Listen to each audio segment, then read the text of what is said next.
तकरीब के सदर, मेहमान खुसूसी, असातिज़ा इकराम और मेरे अजीज साथियों, अस्सलाम वालेकुम। मैं आपकी शुक्रगुजार हूँ कि मुझे इज़हार ख्याल का मौका दिया गया। मैं अपनी तकरीर का आगाज इस शेर से करती हूँ। महिला होके संघर्ष की नई कहानी लिख दी, महिला होके संघर्ष की नई कहानी लिख दी, दुनिया जिसे जीना चाहे वो जवानी लिख दी। सावित्रीबाई फुले की पैदाइश 3 जनवरी 1831 को रियासत महाराष्ट्र के एक जिले सतारा के एक गांव जिसका नाम नायगांव था वहां हुई। उस जमाने में लड़कियों की तालीम को ऐब समझा जाता था, लड़कियों की तालीम को बुरा समझा जाता था। ये उस जमाने की जहालत थी। हमारे भारत में भी बहुत सारी जहालत के रस्म और रिवाज थे, जिसमें एक सती की रस्म भी थी। अगर किसी औरत का शोहर मर जाता और अगर वो जलाया जाता तो उसके साथ जिंदा औरत को भी जला दिया जाता था। ये जहालाना अकीदे खत्म हुए, इसके पीछे बहुत बड़ी तारीख है। खैर, सावित्रीबाई फुले की शादी कम उम्र में ही ज्योतिबा फुले से हो गई। उस जमाने में बच्चों की खेलने कूदने की उम्र में ही उनकी शादी कर दी जाती थी। सावित्रीबाई को पढ़ने का शौक था, लेकिन उनके माँ बाप गरीब थे और उनकी जल्द शादी भी हो गई। लेकिन ज्योतिबा फुले एक पढ़े लिखे तालीम याफ्ता इंसान थे और उन्हें पढ़ाने का शौक था। ये ज्योतिबा फुले से कहने लगे कि मैं तुम्हें पढ़ाऊंगा। इस पर वो बहुत खुश हुई और कहने लगी और ताज्जुब से कहने लगी, आप मुझे पढ़ाएंगे, मैं भी आपकी तरह किताबें पढ़ सकूंगी। उन्होंने कहा, हाँ, तुम भी मेरी तरह किताबें पढ़ सकूंगी। फिर वो सावित्रीबाई को पढ़ाने लगे। इस पर उनके वालिदैन नाराज हो गए और कहने लगे, लोग हमें बुरा भला कहेंगे, हमारा मजाक उड़ाएंगे, तुम ऐसा मत करो, जैसी जिंदगी हम जी रहे हैं वैसी जिंदगी हमें जीने दो। लेकिन फिर भी ज्योतिबा फुले सावित्रीबाई फुले को मसलसल पढ़ाने लगे। इस पर उनके वालिदैन ने दोनों को घर से निकाल दिया। ज्योतिबा फुले के एक दोस्त थे, शेख उस्मान, जो अपनी बहन फातिमा शेख के साथ पूना में रहते थे। उन्होंने दोनों को घर में जगह दे दी।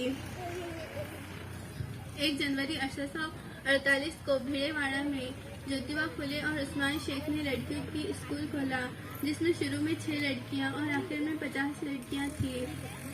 लोग सावित्रीबाई फुले को बुरा भला कहते और सताया करते, लेकिन फिर भी वो अपने काम में लगे रहे। सावित्रीबाई फुले महाराष्ट्र की ही नहीं बल्कि पूरे भारत की पहली मुअल्लिमा यानी टीचर कहलाई। इस काम को देखते हुए 1852 में अंग्रेज अफसर के हाथों इनका इस्तेकबाल किया गया। 1852 में अंग्रेज अफसर के हाथों इनका इस्तेकबाल किया गया। पूना में 1857 में प्लेग नामी बीमारी फैल गई, जिसमें सावित्रीबाई फुले ने लोगों की खूब खिदमत की। लेकिन इसी बीमारी में 10 मार्च 1857 में इंतकाल हो गया। आज भी बहुत से लोग लड़कियों का पैदा होना ऐब समझते हैं। मुझे और आपको ना सिर्फ फर्क खत्म करना है, पढ़ना है और आगे बढ़ना है।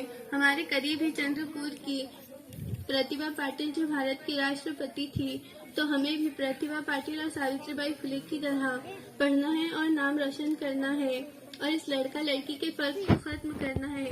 मैं इस शेर के साथ अपनी बात को खत्म करती हूँ। किसी को बेसबब शोहरत नहीं मिलती है ए दोस्त, किसी को बेसबब शोहरत नहीं मिलती है ए दोस्त, उन्हीं के नाम दुनिया में है जिनके काम अच्छे हैं।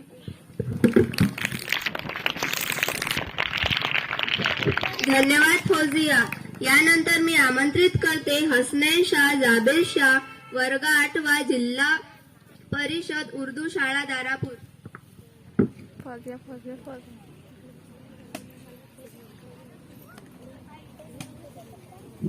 अस्सलाम वालेकुम। मैं आपके सामने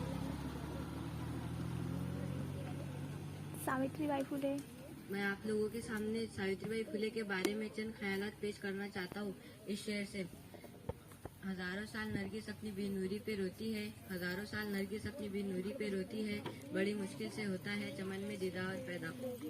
सावित्रीबाई फुले की पैदाइश रियासत महाराष्ट्र के जिले सतारा के एक नायगांव में हुई। उनके अम्मी का नाम लक्ष्मी और अब्बू का नाम खंडेवजी था। उस जमाने में लड़कियों को पढ़ाने का रिवाज नहीं था, बल्कि ये ऐब समझा जाता था। उस जमाने में लड़कियों की शादी बहुत ही कम उम्र में कर दी जाती थी, इसलिए सावित्रीबाई फुले की शादी 9 साल की उम्र में ज्योतिबा फुले से कर दी गई। उस वक्त ज्योतिबा फुले की उम्र 13 बरस थी। ज्योतिबा फुले ने सावित्रीबाई फुले से कहा कि मैं तुम्हें पढ़ाऊंगा। सावित्रीबाई फुले हैरान हुई और ताज्जुब से कहा, आप मुझे पढ़ाएंगे? ज्योतिबा फुले बहुत खुश हुए। सावित्रीबाई फुले बहुत खुश हुए। ज्योतिबा फुले उन्हें पढ़ाने लगे, लेकिन उनके वालिदैन ज्योतिबा फुले के वालिदैन बहुत नाराज हुए और कहा कि लोग मुझ पर उंगलियां उठा रहे हैं।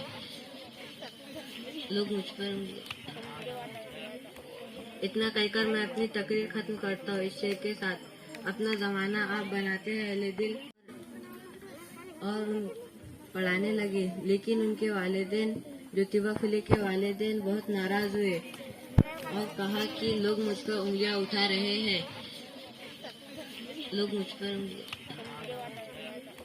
इतना कहकर मैं अपनी तकरीर खत्म करता हूँ इस शेर के साथ। अपना जमाना आप बनाते हैं अहले दिल। अपना जमाना आप बनाते हैं अहले दिल। हम वो नहीं जिनको जमाना बना गया।